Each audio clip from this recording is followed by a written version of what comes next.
जय श्रीराम.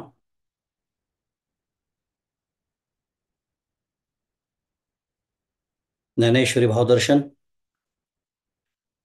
अध्याय 9.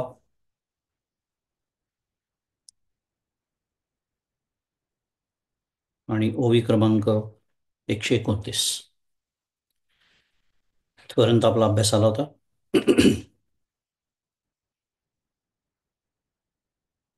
मागच्या आपण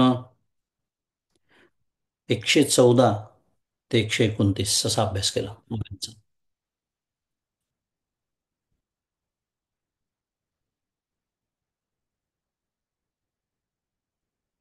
भगवंत म्हणतायत की मी स्वतःच्या प्रकृतीला सत्ता स्फूर्तीद्वारा दृढ करून किंवा स्वीकारून प्रकृतीच्या प्रभावाने परतंत्र असलेल्या संपूर्ण भूतसमुदायास पुन्हा पुन्हा उत्पन्न करतो. असं भगवंत आपल्याशी 8व्या क्रमांकाच्या श्लोकामध्ये बोललेत. आणि त्याच्यावरच्या या ओव्या आपण 114 पासून मागच्याला बघितल्या. अनेक दृष्टांत माऊलींनी दिले, पण सर्व दृष्टांतांचा अभिप्राय काय आहे? तर जी काही भूतांची उत्पत्ती होते त्यासंबंधी माझे कर्तव्य एकही नाही, हा त्या सर्व दृष्टांतांचा अभिप्राय. का म्हणून? कारण प्रकृती ही उपादान कारण आहे. जसं माती मडक्याचं उपादान कारण. उपादान कारण शब्दाचा अर्थ जर आपल्या लक्षात नसेल, पटकन उदाहरण. आणि मला जो हा भ्रम होतो या जगत सत्यत्वाचा, तो अविद्येचा परिणाम आणि ब्रह्मावरचा विवर्त आहे, असं आपण मागच्या वेळेला शिकलो. शास्त्रीय भाषा आहे, दरवेळेला आपण ते समजून घेतो आहोतच. पण काय म्हणूया, त्याच्यामध्ये दोन वाद येऊन जातात, ज्याचा उल्लेख मागच्या वेळेला झाला होता. आजही कदाचित येईलच बोलण्यामध्ये. पण अविद्येचा परिणाम आणि ब्रह्मावरचा विवर्त हे दोन वाद आहेत वेगवेगळे. या पद्धतीने या सर्व श्लोकांची मांडणी व्यवस्थित करून घ्यावी लागते. त्याचा अर्थ भगवंतांच्या बोलण्याचा लावून घ्यावा लागतो. कारण माझा अनुभव आणि पारमार्थिक सत्य याच्यामध्ये जी दरी आहे, ती दरी जर ओलांडायची असेल तर त्याच्यासाठी अशा विविध पातळ्यांवर आपल्याला समजून घेणंच भाग आहे. एक बौद्धिक पद्धतीने, बौद्धिक पातळीवर का होईना, अनुभव आपल्याला जेव्हा प्रत्यक्षात येईल तेव्हा येईल, पण आज बौद्धिक पातळीवरती आपल्याला अशा पद्धतीनेच त्याची व्यवस्था लावून घ्यावी लागणार आहे. आणि मागच्याला मी ती एक सुंदर ओवी माझी आवडती समर्थांची सांगितली होती की अविद्येने अविद्या देखील म्हणून एक गोष्टी विश्वासली, तुझी काया अवघी संचली अविद्येची, समर्थ म्हणतात. मला अखंड हे जग असं दिसणारच आहे. हे डोळे बनवलेलेच त्याच्यासाठी आहे, बोललो आपण या सगळ्या गोष्टी. ही इंद्रिय बनवलेलीच त्याच्यासाठी आहेत. पण ते दिसणं वेगळं आणि ती सत्य वाटणं वेगळं. ते सत्य वाटतात कारण या जगाचा अनुभव ज्या अंतःकरणाच्या माध्यमातून मी घेतो, ते अंतःकरणही अविद्येचंच बनलेलं आहे, असं समर्थ आपल्याला छान शिकवत आहेत. त्यामुळे त्या अंतःकरणाच्या माध्यमातून ज्या जगाचा मी अनुभव घेतो, ते अंतःकरणही अविद्येचं असल्यामुळे आणि हे जगतही अविद्या कारण, अविद्याकार्य असल्यामुळे किंवा मायाकार्य असल्यामुळे आपल्याला ते सत्य वाटते, त्यात आश्चर्य काही नाही आहे.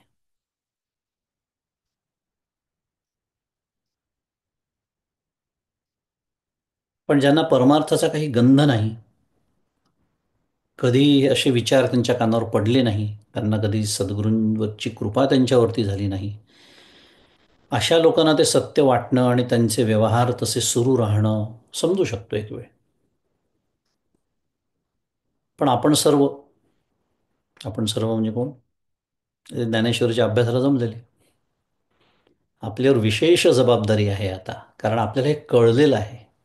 आणि कळून सुद्धा मी जगत सत्यत्व, कर्तृत्व, भोक्तृत्व इत्यादी घेऊन जर अखंड जगत असेन आणि परमार्थाच्या प्रांतामध्ये 10-10, 15-15 वर्ष परमपूज्य काकांचा शब्द वापरून घेतो, बागडत असेन. बागडणं शब्द परमपूज्य काकांना कशासाठी आणावा लागला? त्याच्यासाठी आणावा लागला. सगळ्या कार्यक्रमांमध्ये उत्साहाने सहभागी, सर्व अभ्यास वर्गांना अगदी नियमित हजर. पण जगत सत्यत्व, कर्तृत्व, भोक्तृत्व तसूभरही कमी झालेलं नाही 15 वर्षात. अशी जर अवस्था असेल तर त्याला बागडणं असं म्हणतात, त्याला साधनाभास असं म्हणतात. अनेक शब्द काकांनी राखीव ठेवलेले आहेत.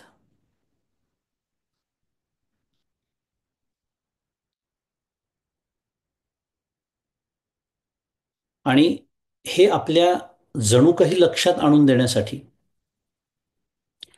भलेही भगवंत स्वतःबद्दल बोलत असले पुढच्या श्लोकामध्ये क्रमांक 9 मध्ये, की नचमांतानी कर्माणि निबध्यन्ति धनंजय उदासीन वदासीन मसक्तम तेषु कर्मसु, की अर्जुना, उदासीनाप्रमाणे निर्विकार असलेल्या आणि जगाच्या उत्पत्ती स्थिती नाशांच्या कर्मामध्ये सक्त नसलेल्या म्हणजे असक्त असलेल्या मला ही उत्पत्त्यादी कर्मे बद्ध करीत नाही. हे भगवंत स्वतःचं वर्णन करत असले तरी ते माझ्यासाठी काय आहे? साधन आहे. हे भगवंताचं लक्षण आहे. बरोबर आहे. म्हणूनच माझ्यासाठी ते साधन आहे. कारण मला जर भगवत प्राप्ती हवी असेल, म्हणजेच मला भगवंताशी एकरूप व्हायचं असेल, तर भगवंत जसे आहेत तसं मी व्हायला हवं का नाही? साधं गणित आहे. अत्यंत तर्कशुद्ध विचार आहे.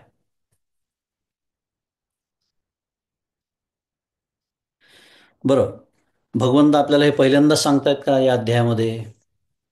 तर नाही. 4थ्या अध्यायामध्ये 14 क्रमांकाचा श्लोक आहे, वाचून दाखवतो.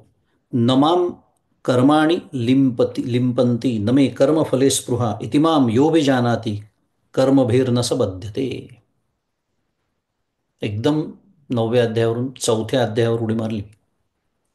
विशेषतः हा जो श्लोक आहे 14 क्रमांकाचा, नमाम कर्माणि लिंपंती, मला कर्मे लिप्त करीत नाही. का बरं? कारण नमे कर्मफले स्पृहा, कारण मला कर्मफलाविषयी इच्छा नाही.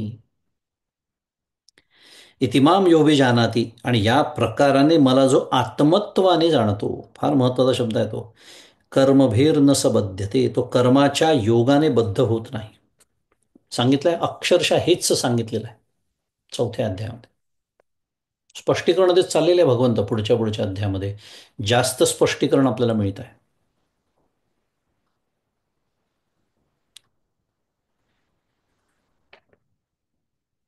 पुन्हा भगवंतांचा अभिप्राय काय आहे? मागच्याला आपण आचार्यांची मदत घेतली होती. पुन्हा एकदा बघूया, की अन्यस्य अपि कर्तृत्वाभिमानाभाव फलासंगभाव च अबंध कारणम अन्यथा कर्मभी बध्यते मूढ पोषकारवत. त्या रेशमाच्या किड्याप्रमाणे अन्यथा आपण बंधनात पडू, जर आपण ईश्वराप्रमाणेच कर्तेपणाच्या अभिमानाचा अभाव आणि कर्मफलासंबंधी आसक्तीचा अभाव, एक जीव म्हणून जर मी याच्यातनं काही शिकलो नाही, तर मी आयुष्यभर बंधनातच राहणार आहे आणि पुन्हा पुढच्या जन्माची सोय करूनच हे जग मी सोडणार आहे.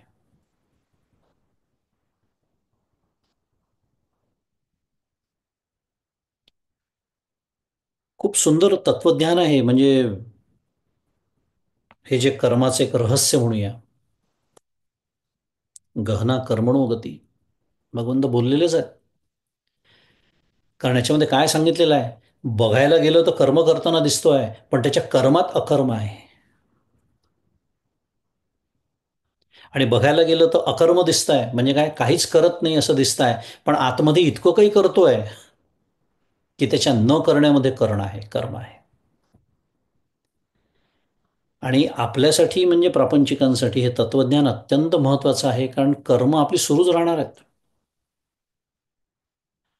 आपण कर्मसन्यास नाही घेतलेला आणि कदाचित घेणारही नाही आहे आयुष्यामध्ये.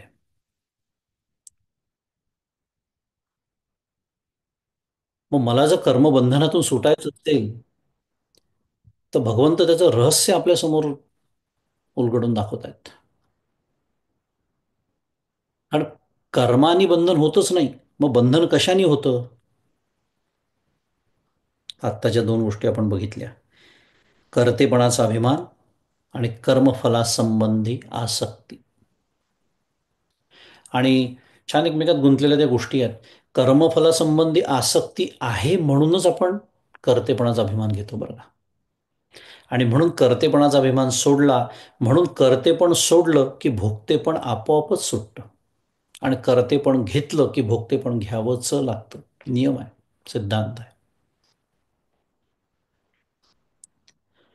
कर्म करून मला कर्माच्या बंधनातून सुटायचं आहे. जसं भगवंत इतकं मोठं कर्म करून त्याच्यामध्ये लिप्त होत नाही, असंग राहतात. ते मी का म्हणून असंग आहे, तो भगवंत हा श्लोक जो आहे, तो जो भगवंताचा अभिप्राय आहे, हा जो श्लोक आपल्याला सांगण्यामध्ये, तो आपण पुन्हा एकदा बघितला.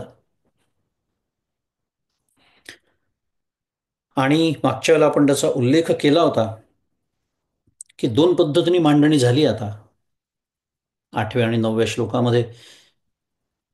तेव्हा अशी शंका निर्माण होऊ शकते की एकदा भगवंत म्हणतात की मी या भूतसमुदायाला मी काय करतो, उत्पन्न करतो. आणि एकदा म्हणतात की मी उदासीनाप्रमाणे स्थित राहतो. आता पुन्हा आपल्या स्थूल दृष्टीने विचार केला तर हे परस्पर विरोधी वाटू शकतं. त्याचं स्पष्टीकरण देण्यासाठी भगवंत बोलतायत 10व्या क्रमांकाच्या श्लोकामध्ये आपल्याशी, जो आपल्या आजच्या अभ्यासाचा विषय आहे. श्लोक वाचतो. मयाध्यक्षेण प्रकृती सूयते सचराचरम हेतुनानेन कौन्तेय जगद्विपरिवर्तते. मया अध्यक्षेण प्रकृती सूयते सचराचरम हेतुना अनेन कौन्तेय जगत विपरिवर्तते. पदच्छेद. काय म्हटलंय? मया म्हणजे माझ्या, ज्ञानघन साक्षी रूपाने प्रकाशित झालेली म्हणजे अध्यक्षेण. अध्यक्षेण या शब्दाचा अर्थ आहे बरं, ज्ञानघन साक्षी रूपाने प्रकाशित झालेली प्रकृती ही म्हणजे प्रकृती, आणि चराचरासह म्हणजे चर आणि अचर यांच्यासह जगताला उत्पन्न करते म्हणजे सूयते सचराचरम. आणि कौंतेय म्हणजे अर्जुना, या कारणाने म्हणजे अनेन हेतुना हे जगत म्हणजे जगत जन्मापासून विनाशापर्यंत बदलत राहते म्हणजे विपरिवर्तते. विपरिवर्तते. पुन्हा एकदा सरळ अर्थ वाचून घेऊया. माझ्या ज्ञानघन साक्षी रूपाने प्रकाशित झालेली प्रकृती, इथपर्यंत स्वल्पविराम. चराचरासह जगताला उत्पन्न करते. आणि अर्जुना, या कारणाने हे जगत जन्मापासून विनाशापर्यंत काय होतं, बदलत राहते. आता काय विषय सुरू आहे पुन्हा एकदा, की मी भूत समुदायाला उत्पन्न करतो, हे एक विधान भगवंतांचं. आणि मी उदासीनाप्रमाणे स्थित राहतो, म्हणजे मी काही करत नाही, थोडक्यामध्ये असं म्हणूया. हे दुसरं विधान. याची संगती भगवंत आपल्याला याच्यामध्ये लावून देतात आहेत. आणि त्या संगतीचं उत्तर एका शब्दात सांगायचं झालं तर अध्यक्षेण या शब्दामध्ये येतं. मया अध्यक्षेण.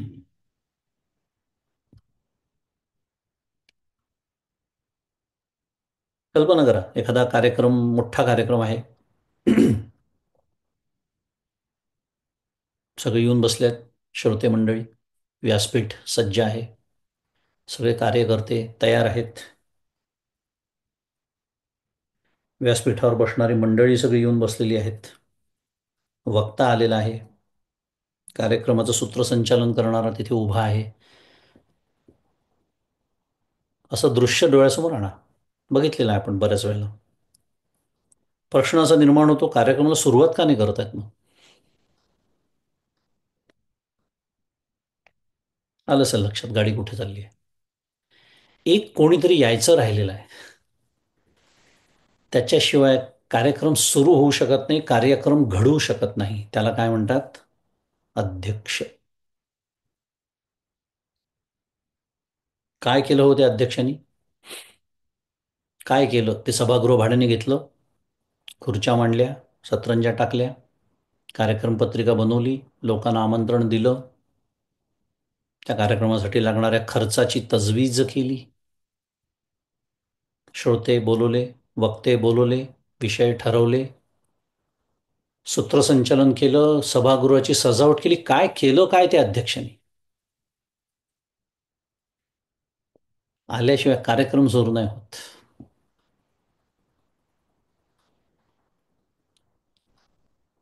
मयाध्यक्षेण प्रकृती. म्हणजे त्या अध्यक्षाची केवळ उपस्थिती त्या कार्यक्रमाला कारण आहे. ते आपल्याला व्यवहारातही अध्यक्ष या शब्दाचा आशय बघितला तर कळू शकतं.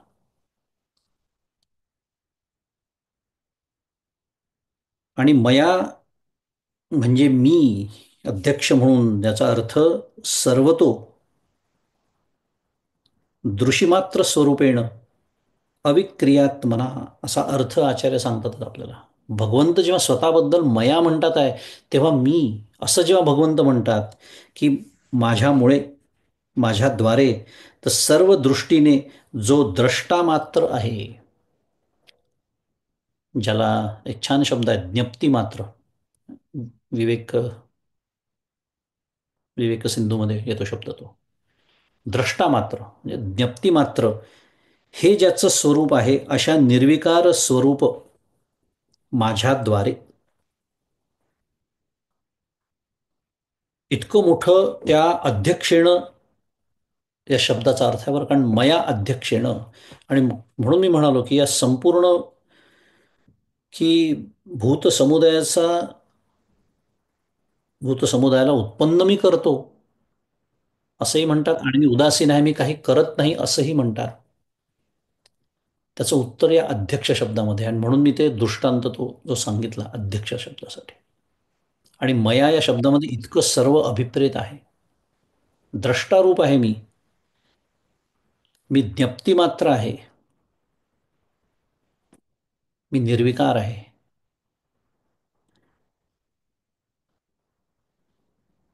श्वेताश्वतर उपनिषदामध्ये एक ऋचा येते, श्रुती येते.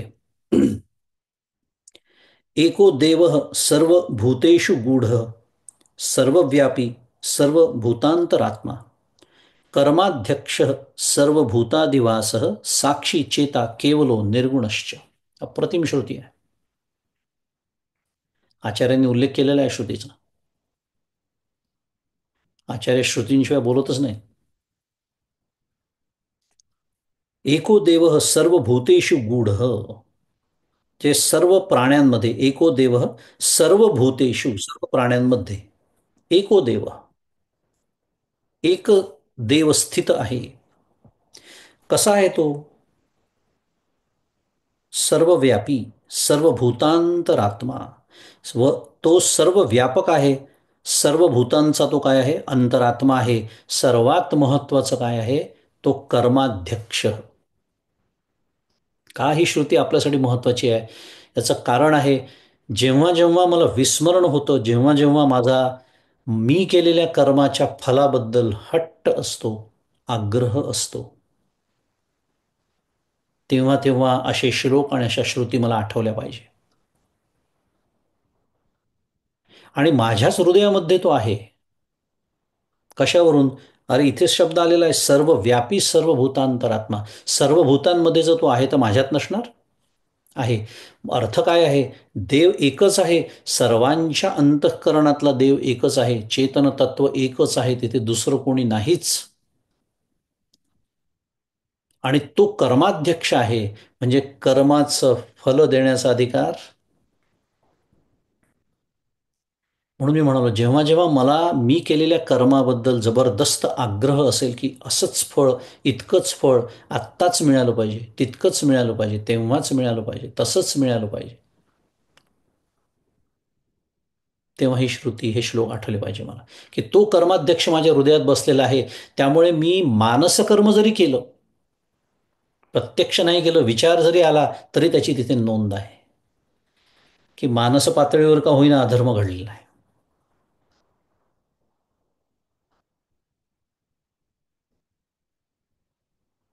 सर्व भूतादिवासः, कर्माचा अधिष्ठान आणि सर्व प्राण्यांमध्ये त्याचा अधिवास आहे, असा हा साक्षी, चेता, केवलो, निर्गुणश्च, सगळ्यांचा साक्षी, सगळ्यांना चेतनत्व प्रदान करणारा, शुद्ध आणि कसा आहे? निर्गुण आहे. आणि साक्षी शब्दाचा अर्थ द्रष्टा असा होतो, कारण असा पाणिनीचा एक नियम आहे संस्कृत व्याकरणामध्ये. साक्षी म्हणजे द्रष्टा, आणि द्रष्टा म्हणजे बघणारा नव्हे. कारण आपल्यालाही वाटतं की नाही, मी बघतो, मी ऐकतो, मी खातो, मी पितो, वाटतं ना, आपल्यालाही वाटतं. म्हणजे त्या दृष्टीने मी सुद्धा काय झालो? द्रष्टा झालो. असा त्रिपुटीयुक्त द्रष्टा असं बोलणं सुरू नाही आहे. म्हणून मी मगाशी त्याला ज्ञप्तिमात्र शब्द जो वापरला, ज्ञप्तिमात्र,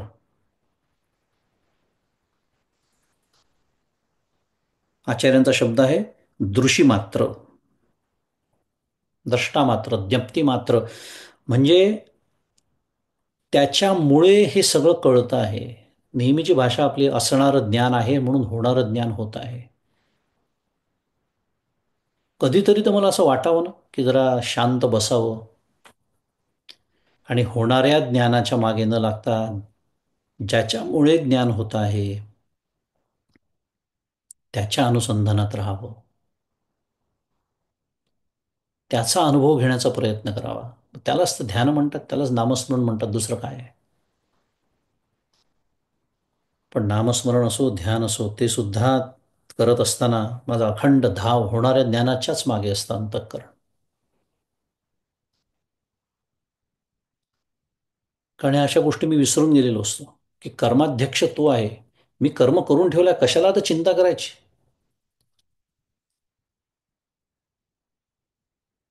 फलाची चिंता करणं हा कर्तव्याचा भाग नाही. परमपूज्य काकांचं विधान आहे असं एक. माझी जी कर्तव्य आहे संसारामधली ती करणं, हे बरोबर, ती करायचीच आहे, करावीच लागतात. पण त्याच्याबद्दल काळजी करणं, चिंता करणं, काय होईल, कसं होईल, हा माझ्या कर्तव्याचा भाग नाही. स्पष्ट विधान आहे परमपूज्य काकांचं. आणि हे आपण करतो का? कारण तो कर्माध्यक्ष माझ्याच हृदयात बसलेला आहे, विसरून जातो. तिथे नोंद आहे माझ्या नुसत्या चालू कर्मांची नाही, अनंत जन्मांच्या अनंत कर्मांची नोंद आहे. म्हणून तर प्रारब्धाच्या मर्यादेमध्ये मला जे फळ मिळतं ते तो देतो. कारण तो देतो का? कारण तो कर्माध्यक्ष आहे. कर्मण्येवाधिकार असते मा फलेषु कदाचन.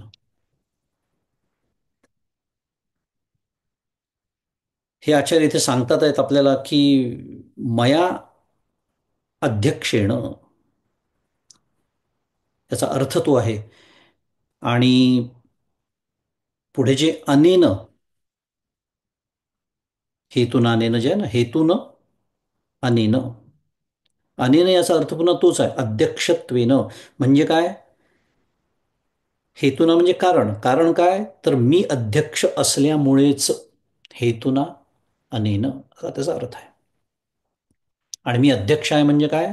तर मी साक्षीरूपाने त्या प्रकृतीला काय करतो? प्रकाशित करतो.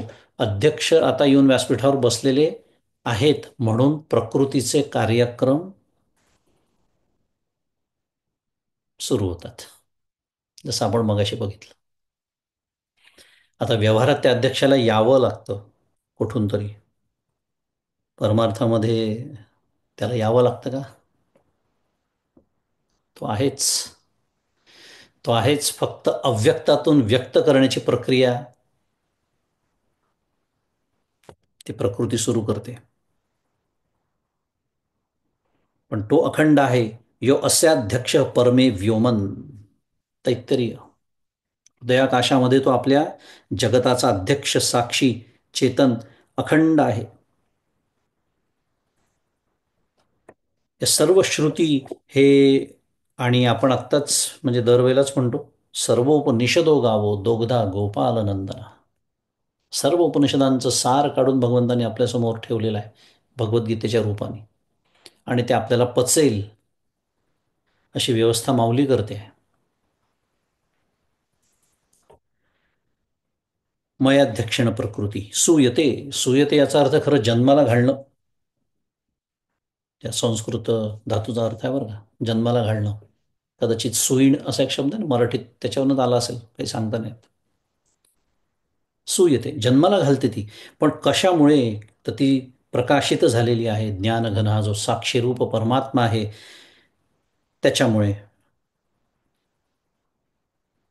आणि मग ते जगत काय होतं? जन्मापासून विनाशापर्यंत काय बदलत राहतं. असा या श्लोकाचा एकंदरीत आशय. आणि जे आपल्याला मी जसं म्हणालो की स्थूल बुद्धीने आपण जो विचार केला, जो आपल्याला विरोधाभास वाटू शकतो भगवंताच्या बोलण्यामधला, त्याचं स्पष्टीकरण भगवंतांनी या श्लोकामध्ये पुन्हा एकदा दिलेलं आहे. आणि मी नेहमी सांगतो की इथे सगळं वर्णन जरी समष्टीचं सुरू असलं तरी आपण ते व्यष्टीला विशेषतः लावून घ्यायचं. कारण काय आहे, नाही तर मयाध्यक्षण प्रकृती, ठीक आहे ना, माझी काही तक्रार नाही आहे. तो अध्यक्ष आहे, तिने ते कार्य केलं, तिने जग निर्माण केलं, तिने मलाही केलं. काय अडचणच काय आहे त्याच्यामध्ये? आणि तक्रार असण्याचं कारण काय आहे? काहीच नाही. मग मी काय करायचं या श्लोकाचं? नाही, मी हे करायचं जे मगाशी मी सांगितलं, की तो कार्याध्यक्ष जो आहे ना, तो बसलाय माझ्या अंतःकरणामध्ये. तैसा हृदयामध्ये मी रामू.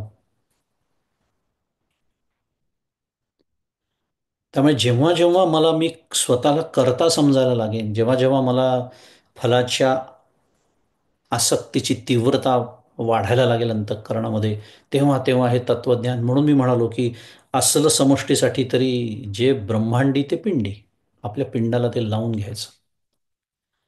असं हा परमपूज्य काकांचा छान शब्द आहे, लावून घेणं. असं मी जेव्हा लावून घ्यायला लागतो ओव्या, श्लोक, तेव्हा माझ्या खऱ्या परमार्थाच्या अभ्यासाला सुरुवात होते.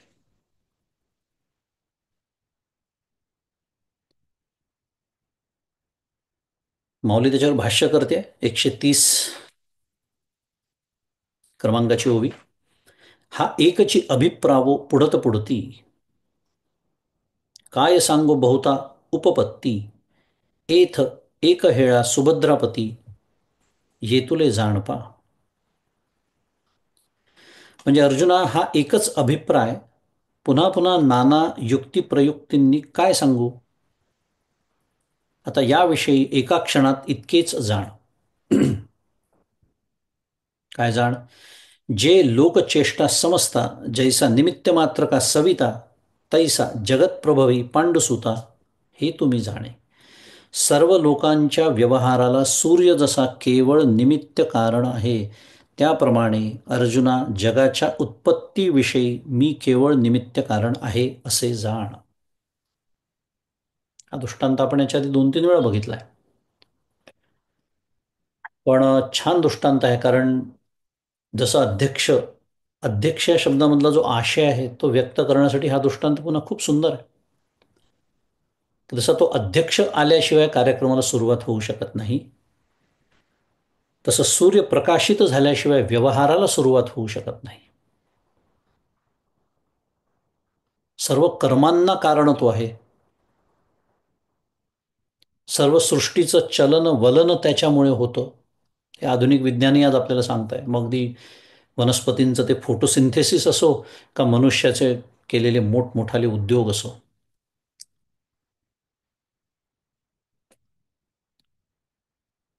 पण या सर्व उद्योगांमध्ये सूर्याची भूमिका काय आहे? किती बंधनात तो पडतो?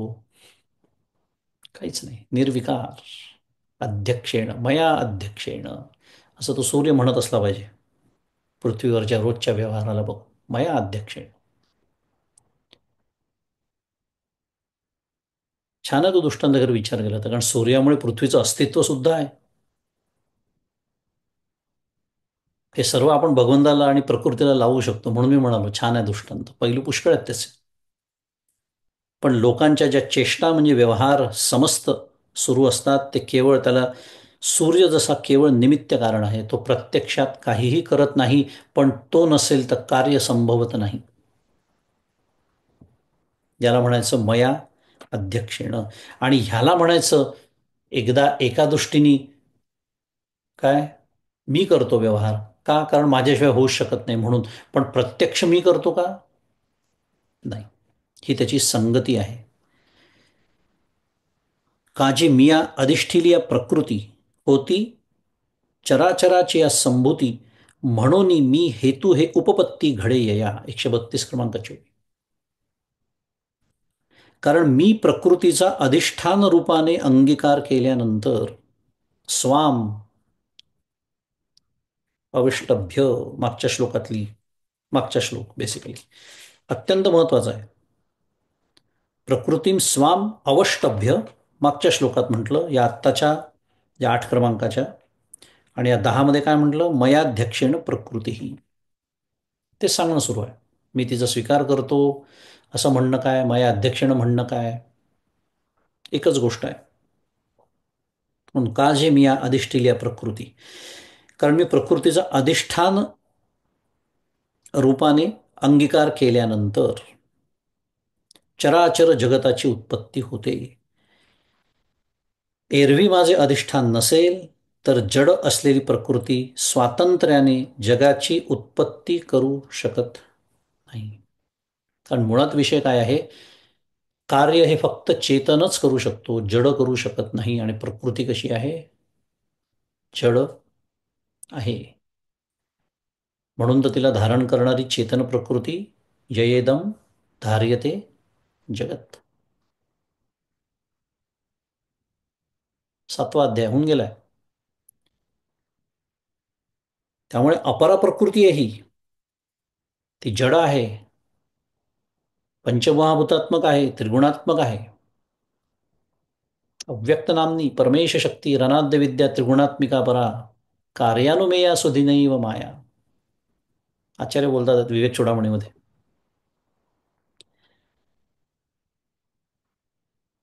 ती जगताची उत्पत्ती करू शकते का? कारण मी तिचा अधिष्ठान रूपाने अंगीकार केला म्हणून. आणि एरवी माझे अधिष्ठान नसेल तर ही जड असलेली प्रकृती स्वातंत्र्याने जगाची उत्पत्ती करू शकत नाही. आणि या उपपत्तीमुळे मी जगाचे निमित्त कारण आहे हे संभवते. निमित्त कारण, जसा तो अध्यक्ष त्या कार्यक्रमाचा निमित्त कारण, जसा हा सूर्य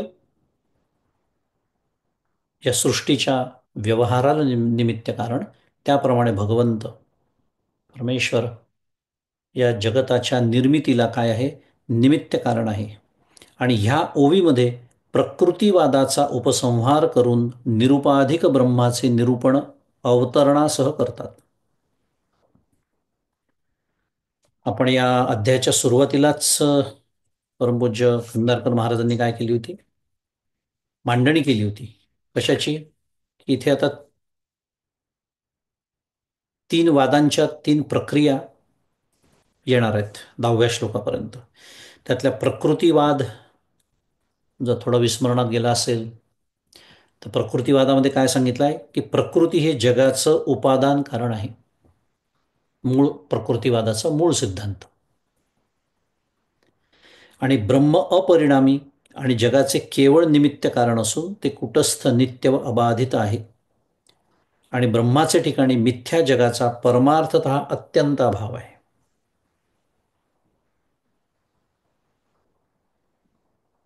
सूर्याच्या ठिकाणी या जगताच्या व्यवहाराचा अत्यंत अभाव आहे. सूर्याला काहीही माहिती नाही, काही घेणं देणं नाही आपलं काय चाललेलं आहे. पण त्याच्याशिवाय ते शक्य नाही. इथे प्रकृतीवादाचा उपसंहार केलेला आहे. कारण भगवंताला काय म्हटलं, इथे परमेश्वराला काय म्हटलंय? निमित्त कारण म्हटलेलं आहे. आणि ती त्याचीच शक्ती, अव्यक्त नामनी परमेश शक्ती. ती त्याचीच शक्ती. आणि शिव आणि शक्ती भिन्न नसतात. या दृष्टीने त्याला अभिन्नो निमित्त पादान कारण असं म्हणतात. या जगताचं निमित्त कारण आहे. मायेच्या रूपाने उपादान कारणही तोच आहे. माया त्याचीच शक्ती आहे. आणि अभिन्न नाही तो. पुन्हा इतकं सगळं करून तो भिन्न नाही. मगाशीच आपण श्रुती बघितली काय? सर्व भूतांच्या अंतरात्म्यामध्ये तो आहे. सर्व भूतांमध्ये स्थित तो आहे. आपल्या सर्वांमध्ये जे आत्मत्वाने तो आहे.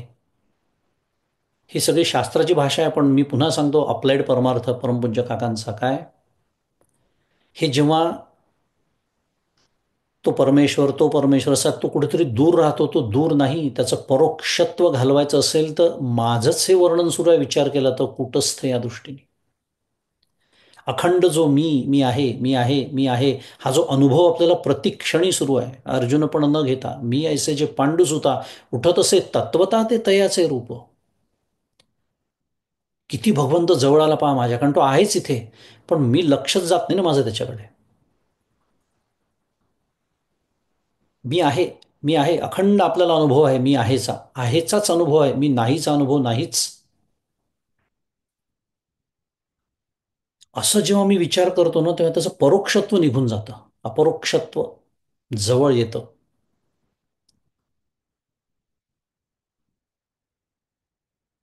अभिन्नो निमित्त वादान कारण. विचार काय सुरू होता आपला? तो अभिन्न आहे. तो भिन्न नाही. सर्वांच्या हृदयामध्ये तो आहे. माझ्याही हृदयात तो आहे. आणि मला रोज नाही, प्रतिक्षणी अनुभवाला येतो आहे. कशाने? आत्मत्वाने. मी आहे. किती जवळ आहे पहा कर भगवंत माझ्या. पण तो सोडून बाहेर, सगळं बाहेर. म्हणून मी सांगतोय की हे समष्टीचं वर्णन छान आहे. हे समजून घ्यायचं आहेच आपल्याला. पण ते व्यष्टीला लावून घ्यायचं आहे. तर त्याचा मला उपयोग होणार आहे 9व्या अध्यायाचा. तर हे सगळं शाब्दिक न राहता अनुभवाच्या पातळीवरती उतरणार आहे. त्यामुळे उपपत्तीमुळे काय म्हणतात आहे, जगाचं निमित्त कारण आहे. आणि ते प्रकृतीवादाचा उपसंहार केलेला आहे. आता पुढे 133 क्रमांकाच्या ओवीत माऊली म्हणते, आता येणे उजी येडे निरुते, न्याहाळी पा ऐश्वर योगाते, जे माझ्या ठाई भूते परिभूती मी नसे. आता या उपपत्तीच्या प्रकाशाने, उपपत्ती म्हणजे मांडणी म्हणूया, तर्क म्हणूया, युक्ती म्हणूया, वेगवेगळे अर्थ त्याला आहेत. आता या उपपत्तीच्या प्रकाशाने माझ्या, किंवा सिद्धांत पण अर्थ होतो उपपत्तीचा. आता या उपपत्तीच्या प्रकाशाने माझ्या या ईश्वरी प्रभावाला चांगले निरीक्षून पहा. उजियेडे निरुते, म्हणजे हे जे ज्ञान आता मी तुला दिलं अर्जुना, त्या ज्ञानाच्या प्रकाशामध्ये पुन्हा एकदा विचार कर. कशाचा? माझ्या स्वरूपाचा. म्हणजे तुला असे कळून येईल काय, की मी भूते आणि प्रकृती यांचे काय आहे? अधिष्ठान आहे. मयाध्यक्षेण, अध्यक्ष, अध्यक्ष रूपाने मी काय पुरवतो? त्या प्रकृतीला मी अधिष्ठान पुरवतो. म्हणून माझ्या ठिकाणी भूते आहेत. पुन्हा एकदा, म्हणून माझ्या ठिकाणी भूते आहेत. परंतु भूतांच्या अधीन माझे अस्तित्व नाही. भूते आहेत म्हणून भगवंत आहे, भूत संपले की भगवंत परमेश्वर नाही, असं आहे का? नाही. म्हणजे परमेश्वर स्वतंत्र आहे. आणि भूते ही प्रकृती काय आहे? परतंत्र आहे.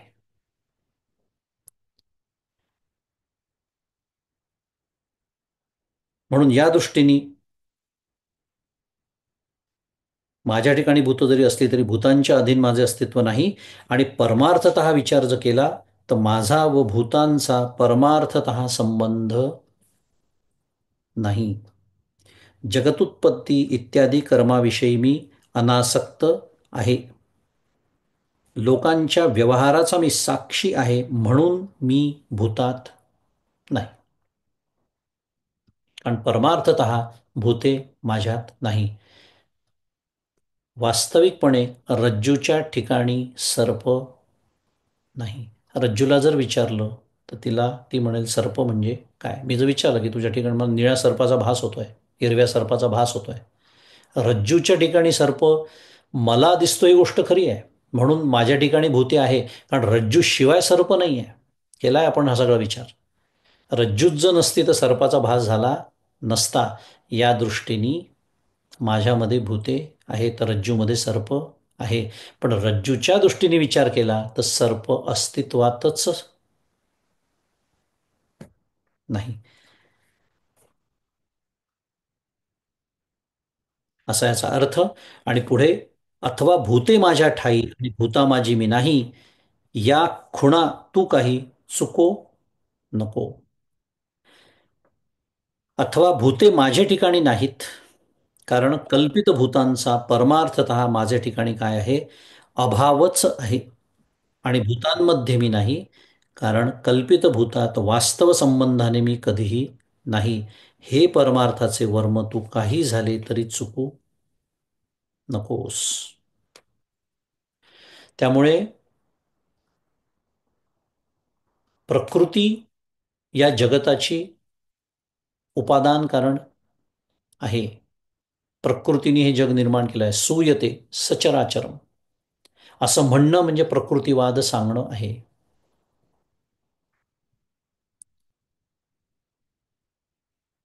पण माझ्या ठिकाणी भूत नाहीत कारण ही निर्माणच झालेली नाही, म्हणजे रज्जूच्या ठिकाणी सर्पच नाही. किंवा सर्पच नाही म्हणण्यापेक्षा त्याच्या आधी रज्जूवर सर्प भासतो हे सांगणं म्हणजे सर्प हा रज्जूवरचा विवर्त आहे, हे जगत ब्रह्मावरचा विवर्त आहे, हे सांगणं आहे. म्हणून त्याला काय म्हणतात, कल्पनावाद, ज्याचा आधी उल्लेख झाला होता, त्याला आपण विवर्तवादही म्हणू शकतो, मायावादही म्हणू शकतो. म्हणून मी सुरुवातच केली होती प्रस्तावना की आपल्याला बौद्धिक पातळीवरती अशा वेगवेगळ्या पातळ्यांवरच हे समजून घ्यावं लागणार आहे, अनुभव येईस्तोवर. म्हणजे 9वा अध्याय आपल्याला छान समजणार आहे, स्पष्ट आकलन होणार आहे. कुठेही गोंधळ या श्लोकांमध्ये जो वरवर पाहता दिसतो, विरोधाभास वाटतो, तसा तो राहण्याची आवश्यकता नाही. आपला पारमार्थिक अधिकार कसा आहे, त्यामुळे सुरुवातीच्या काळामध्ये हे जग परमेश्वराने निर्माण केलेलं आहे. ईश्वर कारणवाद, मी परमेश्वराला शरण आहे. आणि खरं सांगायचं तर हे कितीही आपण समजून घेतलं आणि बौद्धिक पातळीवर जरी मला कळलं, तरी जोपर्यंत मला जगत सत्यत्व आहे ना माझ्या अंतःकरणात, तोपर्यंत ईश्वर कारणवादच आहे माझ्यासाठी. मला अधिकारच नाही या गोष्टी बोलण्याचा, खरं सांगायचं तर. इकडे जगत सत्य समजायचं, स्वतःला कर्ता समजायचं, फलाची आसक्ती ठेवायची आणि गप्पा करायच्या विवर्तवादाच्या, म्हणजे हा खरा विरोधाभास आहे बोलण्यातला. असो, पण काय म्हणूया, भिन्न वाद, वाद म्हणजे पुन्हा एकदा समजावून सांगण्याची, स्पष्टीकरणाची पद्धत येऊन गेलेली आहे या सर्व श्लोकांमध्ये आणि ओव्यांमध्ये. म्हणून माऊली आठवण करून देते काय, हे परमार्थाचे वर्म तू काही झाले तरी चुकू नकोस. आपण सांगतो ना निक्षून, की या बाबतीत चूक करू नकोस. हे सर्वस्व आमुचे गूढ परी दाविले तुझं उघड, आता इंद्रिया देवनी कवाड हृदयी भोगी. 135. हे माझे सर्व धन काय आहे, गुप्त आहे, राजविद्या राजगुह्य, परंतु उघडपणे मी दाखवले आहे. आता इंद्रियांच्या दारांना कवाडे लावून हृदयात या धनाचा भोग घे. रूपकात्मक बोलते माऊली. इंद्रियांच्या दारांना कवाडं लावणं म्हणजे काय हे समजण्या इतपत आपण सर्वजण आता सुज्ञ आहोत. तेवढा अभ्यास आपला निश्चितच झालेला आहे, त्याच्यावर फारसं काही भाष्य करण्याची आवश्यकता नाही. हे जोपर्यंत होत नाही, जोपर्यंत मी अंतर्निष्ठ होत नाही, म्हणजेच मी अंतर्भ्रष्ट जोपर्यंत आहे, तोपर्यंत मी बुडणारच आहे, समर्थाने सांगून ठेवलेलं आहे. इंद्रियांच्या दारांना कवाडं लावणं म्हणजे अंतर्निष्ठ होणं. आणि हा दंश जव नये हाता तव माझे साचोकार पण पार्था न सापडेगा सर्वथा जेवी तू शिकणू. अर्जुना, हे वर्म जोपर्यंत हाताशी येणार नाही, दंश जव नये हाता, तोपर्यंत माझे पारमार्थिक स्वरूप कधीही सापडणे शक्य नाही. ज्याप्रमाणे भुसात कण सापडत नाही, त्याप्रमाणे अनुमानाने माझे स्वरूप कळत नाही. कितीही बौद्धिक कसरती आपण केल्या, कितीही काही सांगितलं, तरी ज्याच्या अधिष्ठानावरच माझं हे बोलणं सुरू आहे, जोपर्यंत कळणाऱ्या ज्ञानाकडेच मी धावतो आहे तोपर्यंत, म्हणजे होणाऱ्या ज्ञानाकडेच मी धावतो तोपर्यंत असणाऱ्या ज्ञानाकडे कधी वळणार मी, हा प्रश्न आहे. कल्पना करू ना आपण, याच्याकडे छान आपण समजून घेतलं, श्लोकांचा अभ्यास केला, ओव्या समजून घेतल्या की जे करायलाच हवं आहे, प्रश्नच नाही. पण हे झाल्यानंतर काय, हा प्रश्न आहे पुढे. पुन्हा हे होणारच ज्ञान आहे की नाही, शब्दज्ञानच आहे पुन्हा. प्रत्यक्ष अनुभवाबद्दल काय, तर या ज्ञानातून मला जे शिकायला मिळालेलं आहे त्याचा प्रत्यक्ष उपयोग करून माझी चित्तशुद्धी, चित्तशांती करून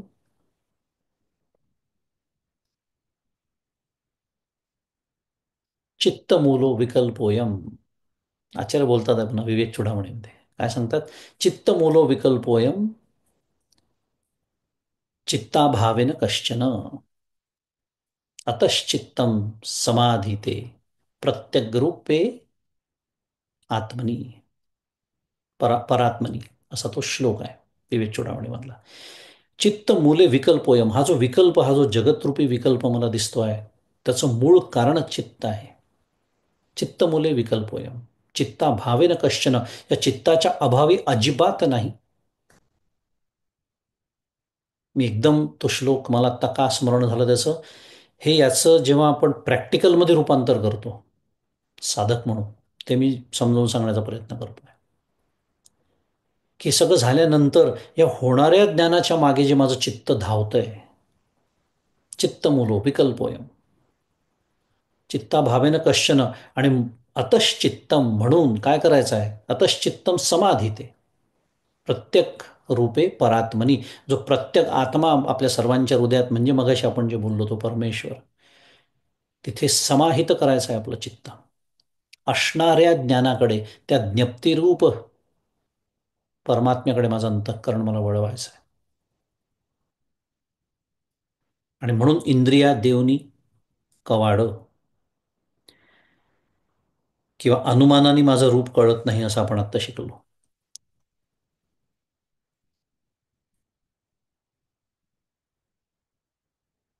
येरवी अनुमानाचेनी पैसे आवडे कीर कळले ऐसे परी मृगजळाचेनी बोलांशे काय भूमिती. 137 क्रमांकाची ओवी.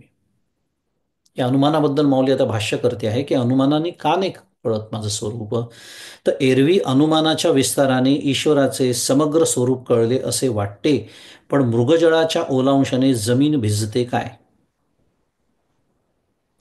काही तार्किक अनुमानाने ईश्वराची सिद्धी करतात व अनुमानाने ईश्वर कळतो असे समजतात. ते अनुमान असे असतात. तार्किक जे लोक असतात, ज्यांना नुसता तर्कच करायचा असतो, फक्त तर्कटी म्हणतात त्यांना, प्रत्यक्ष अनुभवाशी, प्रत्यक्ष साधनेशी काही घेणं देणं नसतं. तर त्यांचं अनुमान कसं असतं, तर हे प्रत्यक्ष प्रमाणाने दिसणारे जगत, कंसात पक्ष, सर्वज्ञ सर्वशक्तिमान ईश्वरापासून झालेले आहे, कंसात साध्य असं म्हटलंय त्याला. हे अचिंत्य रचना रूप आहे म्हणून, म्हणजे हेतू, जे अचिंत्य रचना रूप नसते ते सर्वज्ञ सर्वशक्तिमान ईश्वरापासून झालेले नसते. जसा घट, कंसात दिला व्यतिरेकी दृष्टांत, या अनुमानात अचिंत्य रचना रूपत्व. आपण इथे थांबूया, ह्या वाक्याचा नंतर विचार करूया. हे काय दिलंय ते समजून घ्यावं लागेल. हे प्रत्यक्ष प्रमाणाने दिसणारे जगत अपक्ष आहे. न्यायशास्त्राची मांडणी आहे. न्यायशास्त्रामध्ये अनुमान प्रमाण मानलं जातं, आणि अनुमान ज्याला आपण साध्या भाषेमध्ये तर्क असं म्हणूया, त्या तर्काचे किंवा अनुमानाचे अवयव असं सांगितलेले आहेत. अवयव म्हणजे अंग, त्यांची डिफरंट फॅसेट्स.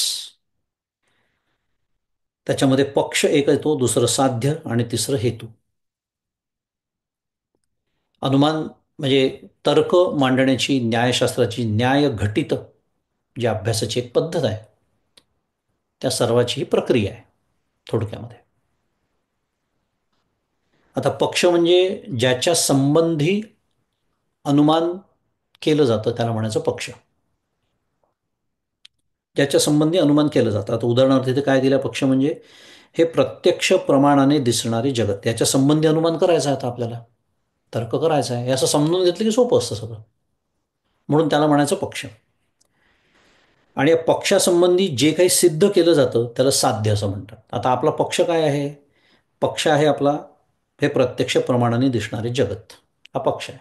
मग त्याच्या संबंधी आपल्याला काय सिद्ध करायचं आहे? तर हे सर्वज्ञ सर्वशक्तिमान ईश्वरापासून झालेलं आहे, हे सिद्ध करायचं आहे, म्हणून त्याला म्हणायचं साध्य. What is the goal? That is the goal. आणि हेतू म्हणजे ज्याच्या द्वारा पक्षामध्ये साध्य आहे हे सिद्ध केलं जातं. मग आता इथे काय दिलं आहे हेतू, की अचिंत्य ते रचनारूप आहे म्हणून, म्हणजे हेतू हे काय झालं, त्याचं साधन झालं. म्हणजे काय म्हणूया, त्या तर्काचा गाभा झाला, दुसऱ्या भाषेत बोलूया. कोणत्या तर्काच्या आधारे तुम्ही मांडणी करत आहात असं जर विचारलं तर त्याचं ते उत्तर म्हणजे हेतू, की जे अचिंत्य, आणि मग ते सिद्ध करण्यासाठी एक व्यतिरेकी दृष्टांत दिलेला आहे. काय? की जे अचिंत्य रचनारूप नसतं ते ईश्वरापासून सर्वशक्तिमान झालेलं नसतं, जसा घट. अंतिमतः सगळंच ईश्वराने केलेला भाग वेगळा, पण घट काही अचिंत्य रचनारूप असा तो नाही, म्हणून तो कोणी केलाय? कुंभाराने केलाय.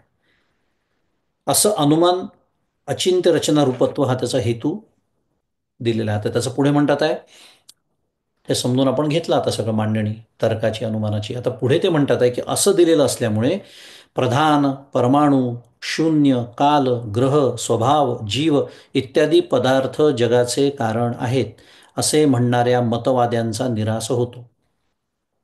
हो म्हणायचं, पुढे जायचं. या माहितीचा आपल्याला काहीही उपयोग नाही. कारण पूर्वीच्या काळी अनेक तर्कटी होते, त्यांनी अनेक पद्धतीने जगाचं स्पष्टीकरण दिलेलं आहे. अनेक पदार्थ जगाचे मूळ सांगण्यात येतात, ते सगळं सोडून द्यायचं. पण त्या सर्वांचा निराश या अनुमानामध्ये होतो का? कारण मुळात हेतू काय आहे? अचिंत्य आणि रचनारूप. म्हणून ही सर्व जी मतवाली जी मंडळी आहेत ती बाजूला पडली. असू दे, चांगली गोष्ट आहे, पुढे जाऊया. कारण ही सर्व कारणे जड, अल्पज्ञ, अल्पशक्तिमान असल्यामुळे अचिंत्य रचनात्मक जगत निर्माण करण्यास असमर्थ आहेत. ठीक. त्यामुळे सर्वज्ञ सर्वशक्तिमान ईश्वरच जगाचे कारण आहे असे सिद्ध होते. एरवी या अनुमानाच्या विस्ताराने ईश्वराचे सर्वज्ञ सर्वशक्ती जगत कारण हे संपूर्ण स्वरूप आपल्याला खरेच कळले असे वाटते. कारण अनुमान अनुमान जे प्रमाण आहे की नाही, आपल्याला माहिती आहे 9 प्रमाण आहेत शास्त्रामध्ये, त्यातले दुसरंच प्रमाण आहे. पहिलं आहे प्रत्यक्ष प्रमाण, दुसरं अनुमान प्रमाण. आणि अनुमान प्रमाणाची आपण जर व्याख्या बघितली तर जेव्हा आपल्याला त्या गोष्टीचा आधी अनुभव आलेला असतो आणि मग त्या अनुभवावर आधारित आपण तर्क करतो, बरं का. नेहमीच उदाहरण देतात अनुमान प्रमाणाचं, की डोंगरावर ज्या अर्थी मला धूर दिसतोय त्या अर्थी तिथे अग्नी असला पाहिजे, अनुमान.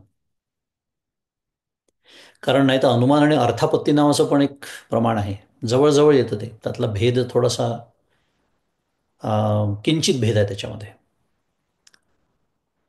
तो आत्ता सांगण्याचा उद्देश नाही अर्थापत्तीमध्ये, कारण अनुभव नसतो. पण आत्ता तो विषय नाही आपला. अनुमानाबद्दल आपण बोलतोय की अनुमानामध्ये मी अग्नी आणि धूर याचा संबंध मी बघितलेला आहे आधी, आणि आता मला फक्त धूर दिसतोय डोंगरावरती, अग्नी दिसत नाही कारण अंतर खूप आहे.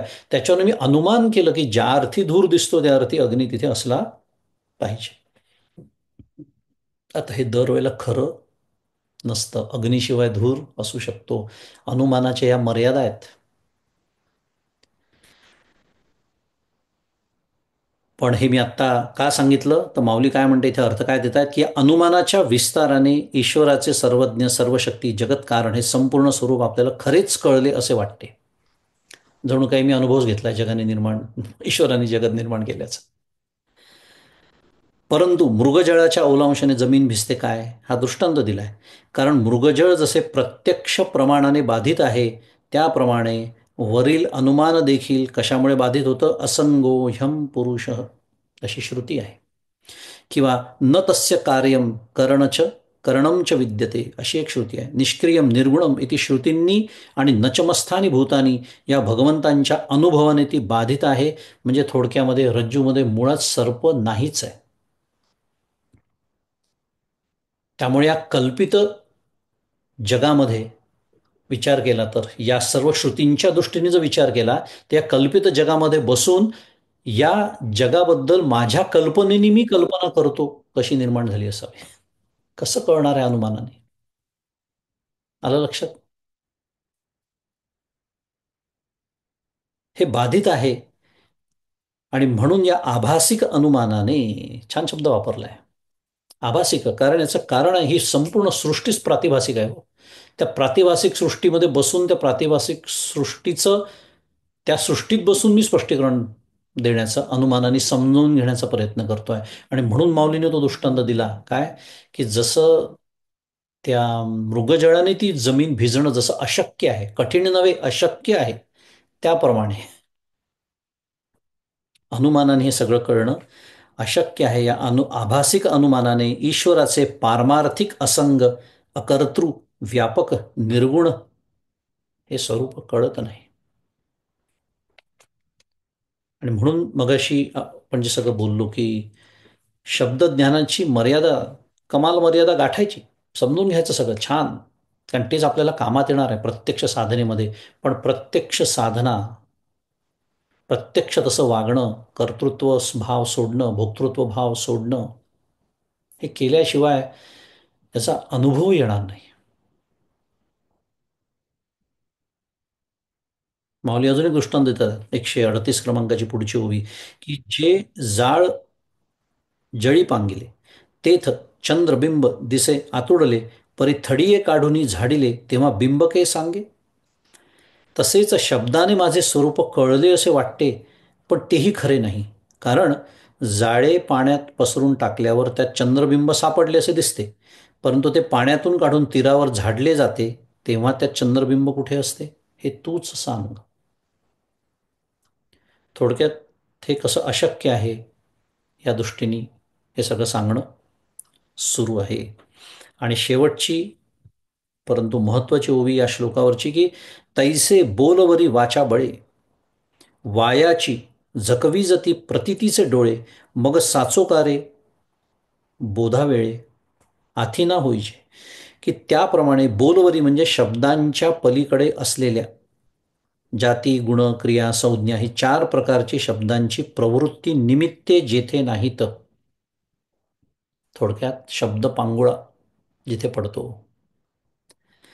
अशा त्या माझ्या स्वरूपाविषयी वक्तृत्वाच्या सामर्थ्याने प्रतिपादन करून अनुभवाच्या डोळ्यांना व्यर्थच फसविले जाते. थोडंसं थोडंसं विषयांतर करतो इथे थांबून, अजून अर्थपूर्ण व्हायचं आहे. हे एक अत्यंत महत्त्वाचं आहे. कारण अनेकांना असं वाटतं की परमार्थामध्ये आपण बोलण्यासाठी येतो. हे मी माझ्या कल्पनेच्या गोष्टी सांगत नाहीत, माझ्याशी अनेक जण बोलतात, त्या अनुभवात मी तुमच्याशी बोलतोय. अनेकांचे समज असे चुकीचे सुरुवातीला होतात की परमार्थामध्ये कशासाठी जायचं असतं? बोलण्यासाठी. दुसरा गैरसमज, जो जितका चांगला बोलतो तितका त्याला अनुभव आलेला आहे. दुसरा गैरसमज, मिथ, मिसकन्सेप्शन.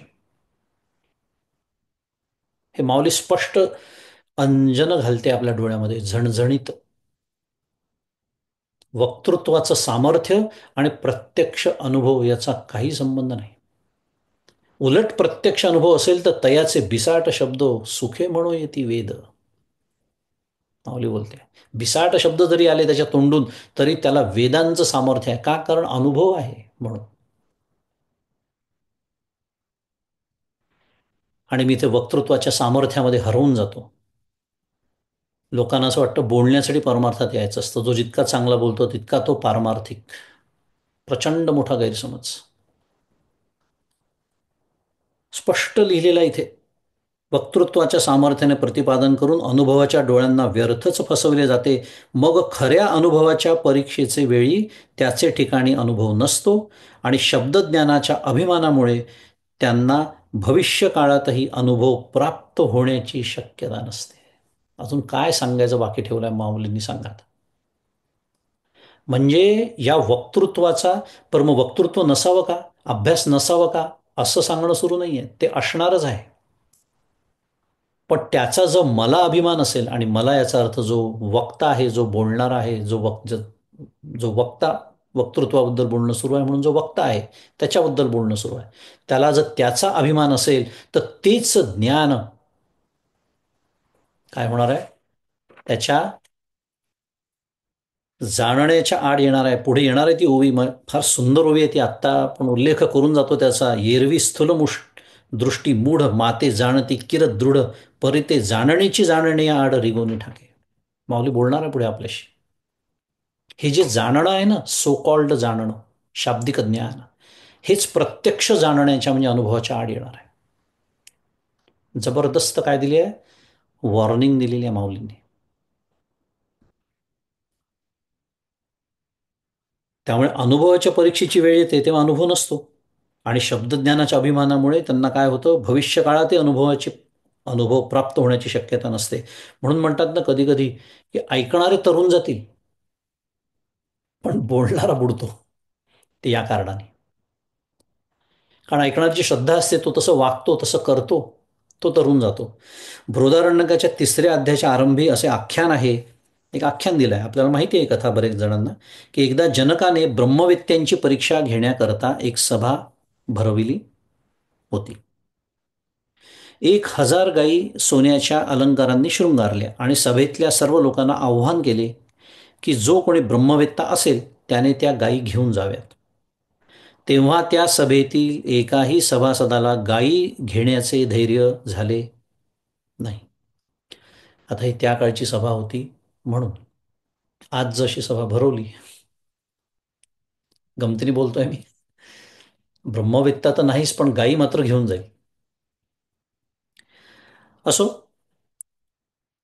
गायी घेण्याचं धैर्य झालं नाही कारण ते सर्व शब्दज्ञानी होते, ब्रह्मानुभवी नव्हते. शब्दज्ञानी होते, शब्द पांडित्य जबरदस्त होतं.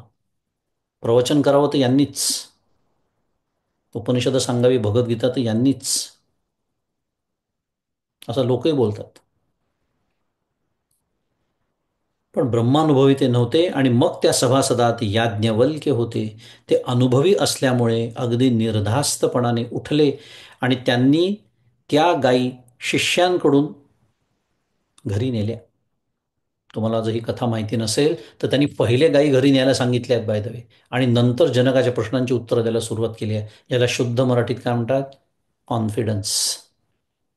आणि हा कॉन्फिडन्स कुठून येतो, हा आत्मविश्वास कुठून येतो, अनुभवातून येतो.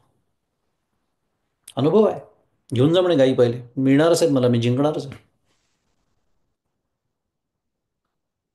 सारांश, अशा प्रकारच्या परीक्षेत शब्दज्ञानी उत्तीर्ण होऊ शकत नाही.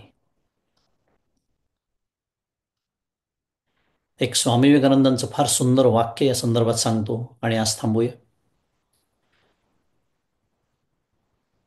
स्वामी विवेकानंद एकदा म्हणाले होते, a lot come to understanding but very few realise. सुंदर वाक्य आहे. A lot come to understanding, शब्दज्ञानी पुष्कळ आहेत, बट फ्यू रिअलाइज.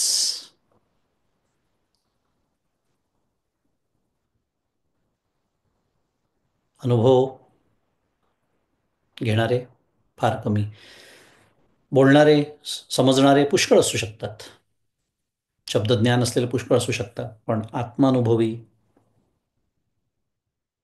हे समस्त ही श्री वासुदेवो ऐसा प्रतिती रसाचा ओतला भावो भक्ता माझी रावो आणि ज्ञानीय तोची. दुर्मिळ आहे, अत्यंत दुर्मिळ आहे. असो, इथे ओवी क्रमांक 139 पर्यंत आपला अभ्यास आज पूर्ण झाला. 2-3 मिनिटं आहेत, पण पुढचा श्लोक काही आपला होणार नाही त्या वेळेत, 11 क्रमांकाचा. त्यामुळे आज आपण इथेच थांबूया, आपल्या अभ्यासाला विराम देऊ आणि छान आपलं स्वतःचं चिंतन करू आपण जे काही शिकलो आज. कारण ज्या गोष्टींचं आणि जेवढं चिंतन मी करीन स्वतः वैयक्तिकरित्या, तेवढ्याच गोष्टी माझ्या कामात येणार आहेत, लक्षात ठेवायचं. नुसत्या श्रवणाने चालत नाही. एवढं बोलूया आणि आजचं हे चिंतन सद्गुरूंच्या चरणी अर्पण करू. श्री सद्गुरुनाथ महाराज की जय. जय जय रघुवीर समर्थ.